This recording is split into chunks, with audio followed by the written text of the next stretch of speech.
नमस्कार दोस्तों, स्वागत है आपका अपने चैनल प्रभात तिवारी स्टडी IQ पे। दोस्तों आज मैं आपके लिए बायोलॉजी का एक महत्वपूर्ण टॉपिक दोस्तों जिसका नाम है मानव रक्त यानी ब्लड का ये टॉपिक लाया हूं दोस्तों। इस वीडियो को देखने के बाद आपका मानव रक्त का पूरा टॉपिक तैयार हो जाएगा। मैंने दोस्तों इस वीडियो में आपके लिए 40 क्वेश्चन लाए हैं और सारे क्वेश्चन वही लिए हैं दोस्तों जो प्रीवियस ईयर परीक्षाओं में पूछे गए हैं। सारे क्वेश्चन सिलेक्टेड हैं। तो चलिए हम वीडियो को शुरू करते हैं। वीडियो को शुरू करने से पहले मेरी एक रिक्वेस्ट है कि जो लोग हमारे चैनल पर नए हैं प्लीज़ चैनल को सब्सक्राइब कर दीजिएगा और बेल आइकन को जरूर दबा दीजिए जिससे आने वाली हर वीडियो का नोटिफिकेशन आप तक समय समय तक पहुंचता रहे। तो चलिए हम क्वेश्चन को शुरू करते हैं। पहला क्वेश्चन है, मानव रक्त किस प्रकार का ऊतक है? तो दोस्तों इसका सही आंसर हो जाएगा, मानव रक्त एक प्रकार का तरल संयोजी ऊतक है और जिसको इंग्लिश में कहते हैं दोस्तों फ्लूइड कनेक्टिव टिश्यू, यानी ऑप्शन नंबर सी बिल्कुल सही हो जाएगा, उपर्युक्त दोनों। अगला क्वेश्चन दोस्तों, मानव शरीर में रक्त की मात्रा कुल वजन का कितना प्रतिशत होता है? तो मानव शरीर में दोस्तों रक्त की मात्रा कुल वजन का 7% होता है। दोस्तों 7% कैसे होता है? जैसे आपका वजन 100 किलोग्राम है तो दोस्तों आपके शरीर में जो रक्त की मात्रा होगी वो 7 किलो होगी। अगर आप 100 kg के हैं तो आपकी जो शरीर में रक्त की मात्रा हो जाएगी वो 7 लीटर हो जाएगी। इसको आप ध्यान रखिएगा। चलते हैं दोस्तों अगला क्वेश्चन नंबर 3, मनुष्य के रक्त का पीएच मान कितना होता है? तो मनुष्य के रक्त का पीएच मान कितना होता है दोस्तों यहाँ पे पूछा गया है। तो मानव का रक्त का जो पीएच मान होता है वो 7.4 हो जाता है। यहाँ पे आया है दोस्तों पीएच। पीएच क्या होता है दोस्तों? पीएच एक प्रकार का पैमाना होता है जिसके बेस पे हम ये पता करते हैं कि कौन सा घोल अम्लीय है, कौन सा घोल क्षारीय है और कौन सा उदासीनी है। तो पीएच का कहीं कहीं फुल फॉर्म पूछ लेता है दोस्तों। तो पीएच का फुल फॉर्म हो जाता है power of hydrogen.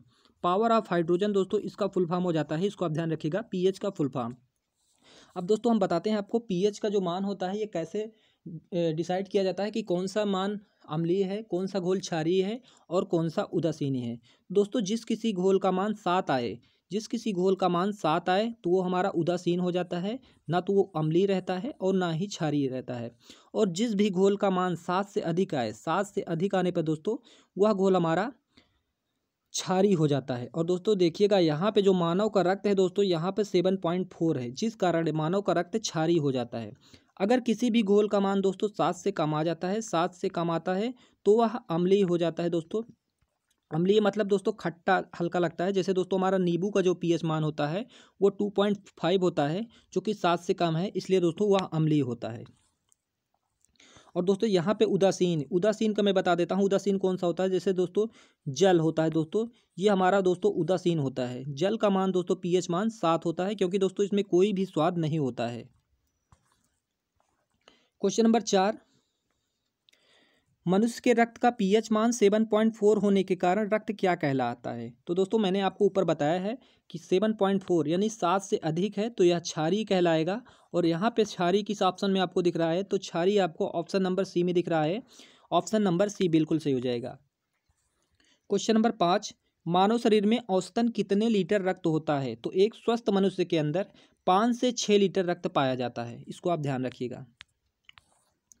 Question number अगला है दोस्तों, पुरुषों की तुलना में महिलाओं में रक्त कितना होता है? तो दोस्तों पुरुषों की तुलना में महिलाओं में रक्त दोस्तों आधा लीटर कम होता है, आधा लीटर कम होता है। ऑप्शन नंबर बी बिल्कुल सही हो जाएगा। दोस्तों मुझे कमेंट करके प्लीज़ बताइएगा, मैं आपसे एक क्वेश्चन पूछता हूँ। क्वेश्चन हमारा है, रक्त परिसंचरण तंत्र की खोज किसने की थी? रक्त परिसंचरण तंत्र की खोज किसने की थी और रक्त की खोज किसने की थी? इन दो क्वेश्चन को आप कमेंट करके बताइएगा कि रक्त परिसंचरण तंत्र की खोज किसने की थी और मानव रक्त की खोज किसने की थी। तो कमेंट करके हमें इसका आंसर बताइएगा। क्वेश्चन नंबर 7, रक्त के अध्ययन को क्या कहा जाता है? तो रक्त के अध्ययन को हिमेटोलॉजी, हिमेटोलॉजी कहते हैं दोस्तों रक्त के अध्ययन को। क्वेश्चन नंबर 8 है, देखिए दोस्तों, रक्त के निर्माण की प्रक्रिया को क्या कहा जाता है? तो रक्त के निर्माण की प्रक्रिया को हीमोपोइसिस, हीमोपोइसिस कहते हैं रक्त के निर्माण की प्रक्रिया को। क्वेश्चन नंबर 9 देखिएगा दोस्तों, काफ़ी कंफ्यूजन रहता है काफ़ी सारे स्टूडेंट का, तो इसको ध्यान से समझिएगा। क्वेश्चन नंबर 9 है, देखिए दोस्तों, रक्त के कितने भाग होते हैं? तो यहाँ पे दोस्तों भाग पूछा गया है, ना कि रक्त के प्रकार पूछा गया है। तो रक्त के 2 भाग होते हैं। वो कौन कौन से 2 भाग होते हैं दोस्तों? जो हमारा रक्त होता है मेनली 2 चीज़ों से मिलकर बना होता है। हमारा रक्त दोस्तों मेनली 2 चीज़ों से मिलकर बना होता है। वो कौन कौन सी 2 चीज़ें हैं इसको आप जान लीजिएगा। एक हमारा हो जाता है दोस्तों प्लाज्मा, प्लाज्मा। और दोस्तों हमारा दूसरा हो जाता है रक्त कणिकाएँ। रक्त कणिकाएँ, इन दो चीज़ों से दोस्तों हमारा रक्त बनता है। और मानव के शरीर में 55 से 60% हमारा रक्त में प्लाज्मा पाया जाता है और 40% दोस्तों 40 से 45% हमारी रक्त कणिकाएँ पाई जाती हैं। और इन रक्त कणिकाओं को दोस्तों 3 चीज़ों से मिलकर बनती हैं। एक हमारी RBC हो जाती है, और एक हो जाती है WBC, और दोस्तों एक हो जाती है हमारी प्लेटलेट्स।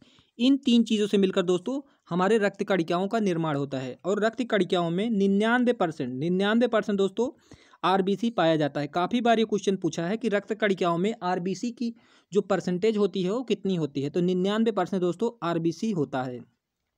अब यहाँ पे दोस्तों आया है RBC का फुल फॉर्म होता है दोस्तों रेड ब्लड सेल, और WBC का फुल फॉर्म होता है दोस्तों वाइट ब्लड सेल, और थर्ड हमारा प्लेटलेट्स।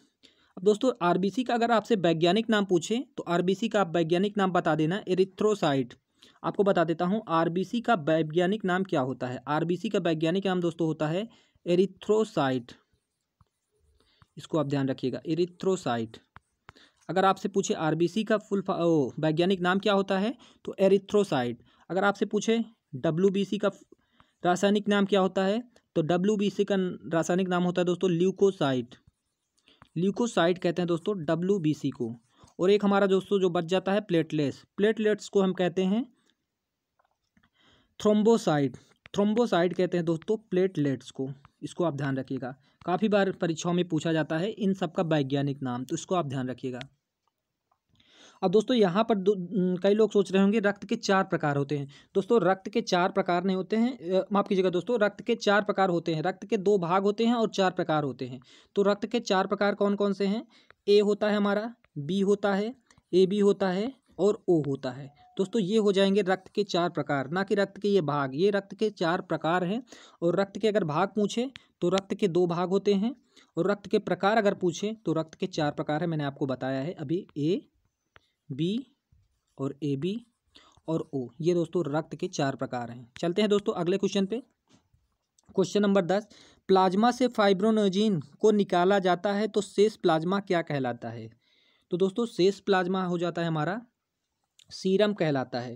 दोस्तों फाइब्रोनोजिन यहाँ आया है। फाइब्रोनोजिन क्या होता है दोस्तों? ये एक प्रकार का प्रोटीन होता है जो प्लाज्मा में पाया जाता है। और दोस्तों प्लाज्मा में जो प्रोटीन की मात्रा होती है 9% होती है दोस्तों प्रोटीन की मात्रा। काफ़ी बार क्वेश्चन पूछा गया है कि प्लाज्मा में प्रोटीन की मात्रा कितनी होती है, तो प्लाज्मा में प्रोटीन की मात्रा 9% होती है। अगला क्वेश्चन दोस्तों है RBC को जब निकाला जाता है तो शेष भाग क्या कहलाता है? ये क्वेश्चन रिपीट हो गया दोस्तों, मैंने ऊपर इसको बताया है। क्वेश्चन नंबर अगला देखिएगा, RBC का मुख्य कार्य क्या होता है? तो RBC का मुख्य कार्य होता है दोस्तों ऑक्सीजन का परिवहन करना। मैंने आपको बताया था RBC का मुख्य कार्य होता है ऑक्सीजन का परिवहन करना। और दोस्तों जो हमारा रक्त का लाल रंग होता है वो किस कारण होता है? रक्त का जो लाल रंग होता है, काफ़ी पूछा गया क्वेश्चन कि रक्त का लाल रंग किस कारण होता है, तो रक्त का लाल रंग हमारा होता है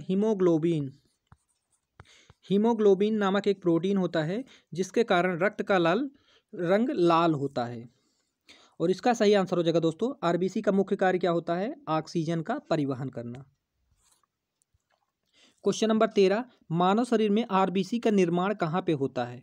तो मानव शरीर में RBC का निर्माण जो होता है वो अस्थि मज्जा यानी बोन मैरो, इसको इंग्लिश में कहते हैं दोस्तों बोन मैरो कहते हैं दोस्तों अस्थि मज्जा को।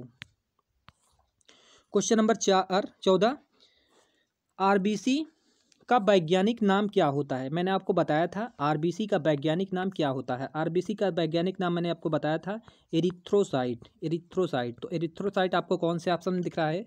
तो ऑप्शन नंबर A बिल्कुल सही हो जाएगा, एरिथ्रोसाइट। ल्यूकोसाइट दोस्तों ये होता है WBC का, और थ्रोम्बोसाइट होता है दोस्तों ये प्लेटलेट्स का वैज्ञानिक नाम हो गया। दोस्तों तीनों वैज्ञानिक नाम यहाँ पे सीक्वेंस में दिया है। ये है RBC का, और ये है WBC का, और थर्ड हमारा हो जाएगा दोस्तों प्लेटलेट्स का।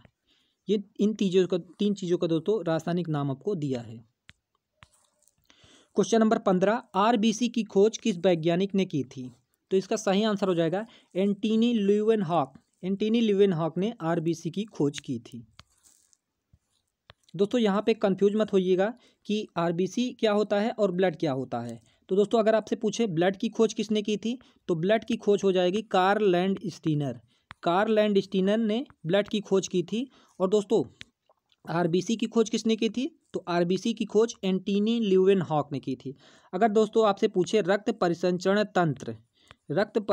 तंत्र की खोज किसने की थी, तो इसका सही आंसर हो जाएगा दोस्तों विलियम हार्वे। विलियम हार्वे ने दोस्तों रक्त परिसंचरण तंत्र की खोज की थी।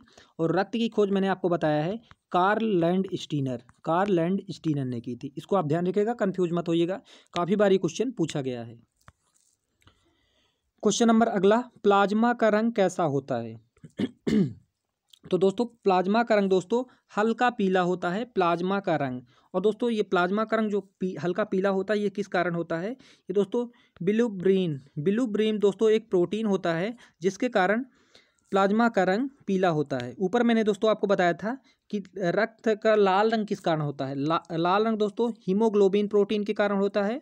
और पीला रंग दोस्तों बिलुब्रीन प्रोटीन के कारण होता है। इसको आप ध्यान रखिएगा। अगला क्वेश्चन, प्लाज्मा का रंग पीला किस कारण होता है? मैंने आपको ऊपर बताया है कि प्लाज्मा का रंग पीला किस कारण होता है। तो बिलिरुबिन प्रोटीन के कारण दोस्तों प्लाज्मा का रंग पीला होता है। क्वेश्चन नंबर अगला, भ्रूण अवस्था में आरबीसी का निर्माण कहाँ पे होता है? भ्रूण अवस्था में आरबीसी का निर्माण कहाँ होता है? तो दोस्तों भ्रूण अवस्था में आरबीसी का निर्माण यकृत में होता है। और दोस्तों जब हम भ्रूण अवस्था से निकलते हैं तब अगर आरबीसी का निर्माण पूछे तब हमारा हो जाता है बोन मैरो यानी अस्थि मज्जा में तब होता है दोस्तों। जब भ्रूण अवस्था से हम बड़े हो जाते हैं तब आरबीसी का निर्माण अस्थि मज्जा में। लेकिन जो हमारी भ्रूण अवस्था होती है यानी जब हम माता जी के गर्भ में रहते हैं तब इसकी दोस्तों निर्माण यकृत में होता है। इसको आप ध्यान रखिएगा। आरबीसी का जीवन काल कितना होता है? तो दोस्तों यहाँ पे पूछा है आरबीसी का जीवन काल कितना होता है। आरबीसी मैंने आपको बताया था रेड ब्लड सेल, इसका फुल फॉर्म हो जाता है रेड ब्लड सेल। तो इसका जीवन काल दोस्तों हो जाता है 120 दिन। क्वेश्चन नंबर 21, आरबीसी का कब्रगाह किसे कहते हैं? तो दोस्तों आरबीसी का कब्रगाह हम प्लीहा स्प्लीन, ये दोनों दोस्तों एक ही हैं, कंफ्यूज मत होइए, अलग अलग नाम दे दिया है इसका, लेकिन दोनों एक ही हैं। तो इसका सही आंसर हो जाएगा ऑप्शन नंबर सी, बिल्कुल सही हो जाएगा, उपर्युक्त दोनों। क्वेश्चन नंबर अगला ही देखिए दोस्तों, मानव शरीर में ब्लड बैंक ऑफ आरबीसी किसे कहते हैं? तो दोस्तों यहाँ पे दोस्तों स्प्लीन, प्लीहा, तिल्ली ये तीनों एक ही हैं। तो ऑप्शन नंबर डी बिल्कुल सही हो जाएगा, उपयुक्त सभी। मानव शरीर में ब्लड बैंक ऑफ आरबीसी उपयुक्त सभी को कहते हैं। क्वेश्चन नंबर 23, पहाड़ों पर जाने पर आरबीसी की संख्या पर क्या फर्क पड़ता है? तो पहाड़ों पर जाने पर आरबीसी की संख्या बढ़ जाती है। इसको आप ध्यान रखिएगा। सोते समय दोस्तों आरबीसी की संख्या पूछे तो सोते समय आरबीसी की संख्या कम हो जाती है। और पहाड़ों पे जाने पर आरबीसी की संख्या दोस्तों अधिक हो जाती है दोस्तों, अगर आप पहाड़ों पे जाते हैं। तो इसका सही आंसर हो जाएगा option number A. Question number 24, सोते समय आरबीसी की संख्या पर क्या फर्क पड़ता है? तो मैंने आपको बताया है कि सोते समय आरबीसी की संख्या दोस्तों कम हो जाती है। इसको आप ध्यान रखिएगा। तो ऑप्शन नंबर बी बिल्कुल सही हो जाएगा, सोते समय आरबीसी की संख्या कम हो जाती है। क्वेश्चन नंबर 25, कौन सा विटामिन रक्त का थक्का बनाने में मदद करता है? तो इसका सही आंसर हो जाएगा विटामिन के कारण दोस्तों रक्त का थक्का पाया जाता है। तो दोस्तों रक्त का थक्का जो दोस्तों, अब बताते हैं दोस्तों रक्त का थक्का क्या होता है। दोस्तों जब भी कभी हमें चोट लगती है तो दोस्तों हमारा खून निकलता है। और दोस्तों देखिएगा 2-4 मिनट में आपका खून बंद हो जाता है। वो किस कारण बंद होता है दोस्तों? विटामिन